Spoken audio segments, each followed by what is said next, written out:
மனித மனம் அப்படிங்கிறது அதல பாதாளத்துல விழக்கூடிய ஒரு விஷயம். ஆனா அதே சமயம் பிரபஞ்சத்தோட ரகசியங்களை அறியிற அந்த ஞானத்தின் உச்சிக்கும் ஒரே பிறவில போக முடியும். இந்த ரெண்டு துருவங்களை இணைக்கிற ஒரு பாலம்தான் நாம இந்திக்கு பார்க்க போற விஷயம். உண்மைதான்.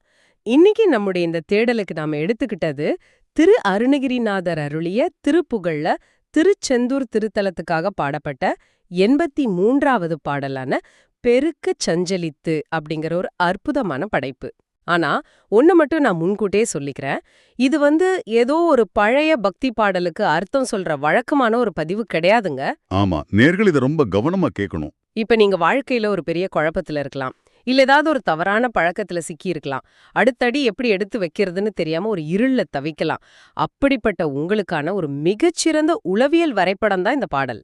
ஆமாங்க, ஒரு மனிதன் எப்படி தன் பலவீனங்கள்ல உழல்றான், அதிலிருந்து எப்படி மீண்டு வர்றான், கடைசியா அந்த பிரபஞ்சத்தோட முழுமையான ஞானத்தை எப்படி அடையறான் அப்படிங்கறது ஒரு அற்புதமான கதை மாதிரி அருணகிரிநாதர் பதிவு செஞ்சிருக்கார். இப்ப எந்த ஒரு பிரச்சனைக்கும் முதல் தீர்வு நாம ஒரு இருளான இடத்துல இருக்கோம் அப்படிங்கறத எந்த ஒரு ஒளிவு மறைவும் இல்லாம ஒத்துக்கிறது தான் இல்லையா? அருணகிரிநாதர் தன்னுடைய தொடக்கத்தை எப்படி அமைக்கிறார்னா, தன் மனம் ரொம்ப கலக்கம் அடைஞ்சு எந்த ஒரு தெளிவும் இல்லாம வாழ்க்கையில பிழைக்கிற வழி தெரியாம தவிப்பதா ஒரு ஒப்புதல் வாக்கு மூலம் தர்றாரு. ஆமா, கந்தல் ஊற்று புந்தியற்று பின் பிழைப்பற்றும் குறைப்புற்றும் அப்படின்னு அந்த வரிகள்ல சொல்றாரு. அதுதான் குறிப்பா விலை மாதர்களோட மாய வலையில, அதாவது ஒரு போலி அன்புல சிக்கி உழல்றதா பதிவு செய்றாரு. இப்ப நீங்க மாயை அப்படிங்கிற வார்த்தையை பயன்படுத்துனீங்க. மாயைனா என்ன நினைக்கிறீங்க? அது ஒரு உலக இச்சை அந்த மாதிரி தானே? அது ஏதோ பேய் பிசாசு மாதிரி நம்மள அச்சுறுத்துற விஷயம் கிடையாது. மாயை ரொம்ப ரொம்ப மென்மையானது, ஈர்க்கக்கூடியது.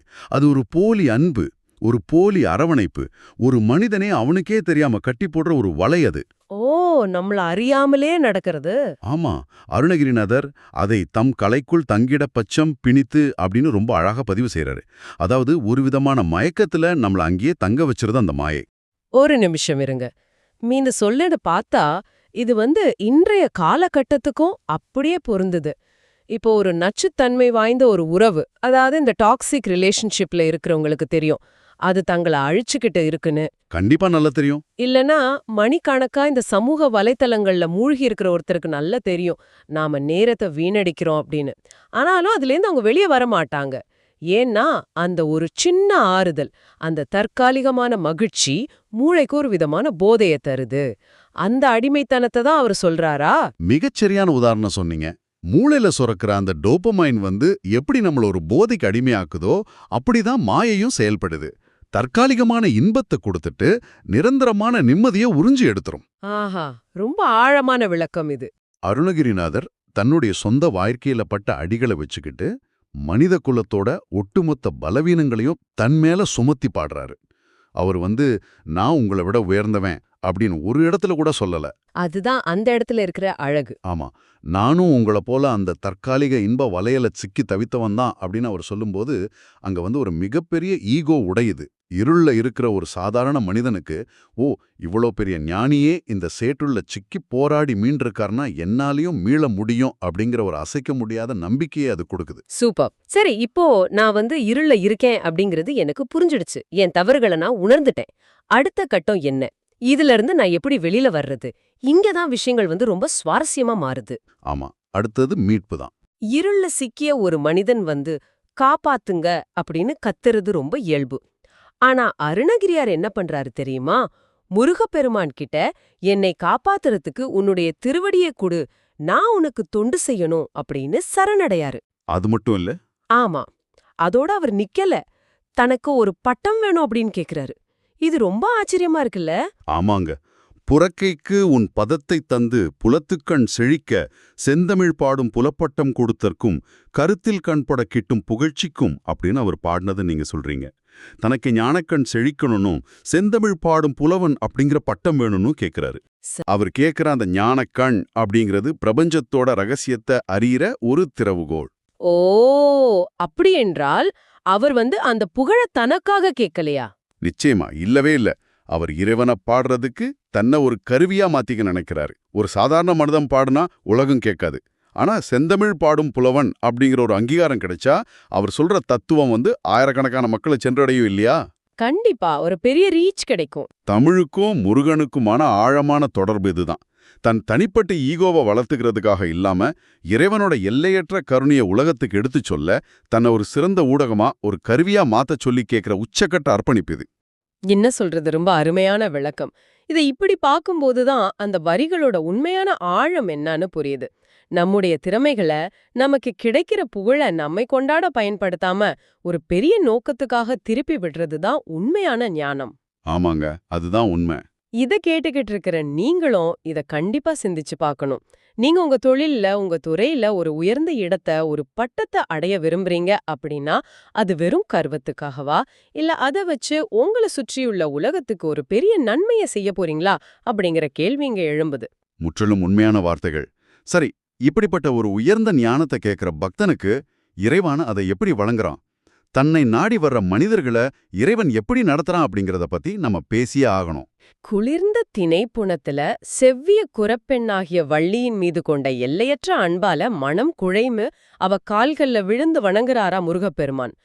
மேலோட்டமா பார்க்கும்போது இது ஒரு கடவுளோட அதிகாரத்தை குறைச்சு காட்டுற மாதிரி தான் தோணும். ஆனா இந்திய ஆன்மீக மரபுல, குறிப்பா தமிழகத்தோட பக்தி மரபுல இத போல ஒரு புரட்சிகரமான சிந்தனை வேற எதுவும் இல்லைன்னு தான் நான் சொல்வேன். ஓ, அப்படியே ஒரு ஆழம் இருக்கா இதுல? ஆமாங்க. வள்ளி அப்படிங்கிறவ யாரு? அவ ஒரு சாதாரண குருத்தி பெண் கிடையாது. அவ மனித ஆன்மாவோட, அதாவது ஜீவாத்மாவோட குறியீடு. முருகப்பெருமான் அப்படிங்கிறது பரமாத்மா, அதாவது அந்த எல்லையற்ற பிரபஞ்ச சக்தி. அப்போ பரமாத்மா ஜீவாத்மாவை தேடி வருதா? ஆமா, மனிதர்களாகிய நாம தான் இறைவனை தேடி அலையணும் அப்படின்னு நாம நினைச்சுக்கிட்டு இருக்கோம். ஆனா எந்த ஒரு பிரதிபலனும் இல்லாத தூய்மையான அன்பு ஒரு ஆன்மா கிட்ட இருக்கும்போது அந்த பிரபஞ்ச சக்தியே அந்த ஆன்மாவை தேடி இறங்கி வரும். ஆஹா, கேக்கும்போதே சிலிர்க்குது. இறைவன் நான் கடவுள் அப்படிங்கிற அகங்காரத்தை, அந்த ஈகோவை முழுமையா கழட்டி வச்சுட்டு தான் அந்த ஆன்மாவோட கலக்க முடியும். அன்பின் முன் அதிகாரம் வேலை செய்யாதுங்க. அதனாலதான் கண்கள் கழிக்க, மனம் குழைந்து வள்ளியோட கால்ல விழுந்து அவகிட்ட சரணடைறான் இறைவன். என்னொரு தத்துவம் இது! உண்மையான அன்பு அப்படிங்கறது ஆதிக்கம் செலுத்துறது கிடையாது.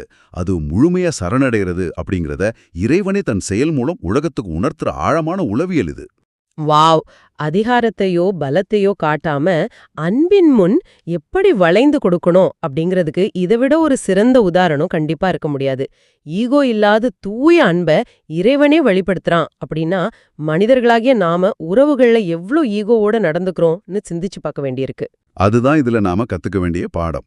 கணவன் மனைவிக்கு இடையிலையோ இல்ல நண்பர்களுக்கு இடையிலையோ நாம் பெரியவனா நீ பெரியவனா அப்படிங்கிற சண்டை வரும்போது, அகிலத்தையே ஆள்ற கடவுளே அன்பின் முன் வளைந்து கொடுக்கும்போது நாம எம்மாத்திரம் இல்லையா? அதுதான் உண்மை. ஆனா அதே சமயம் இறைவன் வெறும் மென்மையானவன் மட்டும் கிடையாது. வேற எப்படிப்பட்டவன்? அன்பிற்கு வளைந்து கொடுக்கிற அதே இறைவன் தீமை அப்படின்னு வரும்போது எவ்வளவு உக்கிரமானவன் அப்படிங்கறதையும் நாம புரிஞ்சுக்கணும். ஏன்னா வாழ்க்கை அப்படிங்கிறது வெறும் மென்மை மட்டும் இல்ல, அது ஒரு தொடர் போராட்டமும் கூட. அதையும் அருணகிரிநாதர் மிக தெளிவா பதிவு செய்றாரு. காதல்ல உருகிய அதே முருகன் சூரபத்மன் அப்படிங்கிற அசுரனை எதிர்கொள்ளும்போது ஒரு மாபெரும் வீரனா மாறுறான். சூரபத்மன் தேவர்கள் எல்லாம் சோர்வடைய செய்து தன் வலிமைய காட்டி கர்வத்தோட அவங்கள அலைக்கழிச்சு வருத்திவான். ஆமா, பெரிய அரக்காவன். அவன முருகன் என்ன பண்றான் தெரியுமா? அவனுடைய தலைய அறுத்து அத ஒரு பந்து மாதிரி அடிச்சு விளையாடினானா. வலிய கிரவுஞ்ச மலைய பொடியாக்கி இடிச்சானா. எனக்கு ஒரு சின்ன சந்தேகம் வருதுங்க. சொல்லுங்க. வள்ளி கிட்ட அத்தனை கருணையா இருந்த இறைவன் சூரபத்மன் கிட்ட ஏன் இவ்ளோ கொடூரமா நடந்துக்கணும்? அவனுக்கு ஒரு வாய்ப்பு கொடுத்திருக்க கூடாதா? இங்கு சூரபத்மன் அப்படிங்கிறது ஒரு நபர் கிடையாது. அவன் ஒட்டுமொத்த மனித அகங்காரத்தோட, அதாவது ஆணவத்தோட உருவம். வள்ளிக்கிட்ட இருந்தது தூய அன்பு, ஆனா சூரபத்மன் கிட்ட இருந்தது அடக்க முடியாத ஆணவம். ஓ, அதனாலதான் அந்த தண்டனையா? ஆமா, ஆணவத்தை மென்மையா கையாளவே முடியாது. மனித மூளையில ஆழமா பதிஞ்சு போன தீய பழக்கங்களை, கர்வத்தை வேரோடு பிடுங்கி எரியணும்னா அங்க ஒரு வன்முறை தேவைப்படுது. அது ஒரு உளவியல் ரீதியான வன்முறை. தலைய அறுத்து பந்தடிக்கிறது அப்படிங்கிறது கர்வத்தோட ஆணி வேற சுக்குநூறாக உடைப்பதன் குறியீடு. அதாவது தீமையை எதிர்க்கும்போது நம்ம கிட்ட கொஞ்சம் கூட இரக்கம் இருக்கக்கூடாது அப்படிங்கிறீங்க. சரியா சொன்னீங்க. தீமையை எதிர்க்கும் போதோ இல்ல அநீதியை காணும் போதோ நம்முள் இரக்கத்திற்கு இடம் இருக்கக்கூடாது அப்படிங்கறத அந்த வீரம் காட்டுது. திருச்செந்தூர் தலம் இந்த மாபெரும் வீரத்தோட அடையாளமாகவே இன்றும் நிக்குது. மிகச் சிறப்பான முரண்பாடு இது. அன்பல் உருகும் இதயம் அநீதியை அழிப்பதில் சுடர்விட்டு எரியணும். சரி, காதல்ல உருகும் இறைவன், அசுரர்களை அழிக்கும் வீரன், இத்தோட இந்த பாடல் முடியுதா அப்படின்னா இல்ல. இந்த முழு பயணத்தோட உச்சமா அறிவு மற்றும் ஞானத்தின் தேடலா இந்த பாடல் நிறைவடையுது. ஆமா, இதுதான் இந்த பாடலோட ஆகச்சிறந்த பகுவினே சொல்லலாம். சிதம்பரத்துல, அதாவது தில்லையில ஆனந்த நடனமாடும் தன் தண்டையான சிவபெருமானின் காதுல அந்த பிரணவ மந்திரத்தோட, அதாவது ஓம் மற்றும் நமசிவாயா அப்படிங்கிற 5 எழுத்து மந்திரத்தோட பொருளை முறைப்படி உபதேசித்த சுவாமிநாதனின் பெருமையை பேசி பாடல் முடியுது. எனக்கு இங்க ஒரு விஷயம் புரியல. சிவபெருமான் அப்படிங்கிறவரு ஒட்டுமொத்த பிரபஞ்சத்தோட ஆதிகுரு அப்படின்னு நம்ம சொல்றோம். அப்படிப்பட்ட ஒரு மாபெரும் கடவுளுக்கு அவருடைய மகனான முருகன் ஏன் உபதேசம் செய்யணும்? அது ஒரு நியாயமான கேள்விதான். பிரபஞ்சத்தோட ரகசியம் சிவனுக்கு தெரியாதா என்ன? இத படிக்கும்போது ஒரு விதமான ஆச்சரியமும் குழப்பமும் ஒன்னாவே எழும்புகுதே. இந்த குழப்பம் எல்லோருக்குமே வர்றதுதான். ஆனா இதுக்குள்ள ஒளிஞ்சிருக்கிற தத்துவம் மிக மிக பெரியது. சிவனுக்கு அந்த ரகசியம் தெரியுமா தெரியாதா அப்படிங்கிறது இங்க முக்கியம் கிடையாது. அப்போ எது முக்கியம்? கற்றல், அதாவது லேர்னிங் அப்படிங்கிறதுக்கு ஒரு படிநிலை இருக்குன்னு நாம நம்புறோம் இல்லையா? வயசுல பெரியவங்க தான் சொல்லி கொடுக்கணும், சிறியவங்க கேட்கணும், அதிகாரத்தில் உள்ளவங்க கட்டளையிடணும், மத்தவங்க அதுக்கு கீழ்ப்படியணும் அப்படிங்கிற ஒரு கட்டமைப்பை மனிதர்கள் நாம தான் உருவாக்கி வச்சிருக்கோம். ஆமா, நம்ம சமூக கட்டமைப்பு அப்படிதான் இருக்கு. ஆனா உண்மையான ஞானம் அப்படின்னு வரும்போது அங்க தந்தை மகன் அப்படிங்கிற உறவோ, இல்ல பெரியவர் சிறியவர் அப்படிங்கிற பாகுபாடோ, ஆண்டவன் அடியான் அப்படிங்கிற அதிகார படிநிலையோ கண்டிப்பா இருக்கக்கூடாது. ஓ, அப்படி என்றால் அறிவு எந்த ரூபத்துல வந்தாலும் அதை பெற்றுக்கொள்ளும் மனப்பாக்குவம் தான் இங்க வலியுறுத்தப்படுதா? 100க்கு 100 உண்மை அதுதான். சிவபெருமான் தன்னை ஒரு மாணவனா தன் மகனோட காலடியில அமர்ந்து அந்த உபதேசத்தை கேட்கிறார். இறைவன் என்பவன் ஒரு நித்தியமான மாணவன், அதாவது இட்டர்னல் ஸ்டூடெண்ட். முழுமையான ஞானத்தை அடையணும்னா அகங்காரத்தோட கடைசி துளியையும் நாம விடணும். தான் அப்படிங்கிற ஈகோ அழியணும்.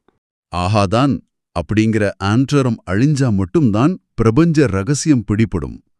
இருள மாயையில சிக்கிய மனிதன் தன் ஈகோவை விட்டா இறைவனை அடைவான், அதாவது தொண்டனாவான்.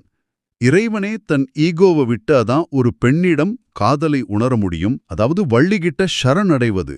அதே இறைவன் தன் அதிகார ஈகோவை விட்டாதான் ஞானத்தை பெற முடியும், அதாவது சிவன் மாணவனாவது.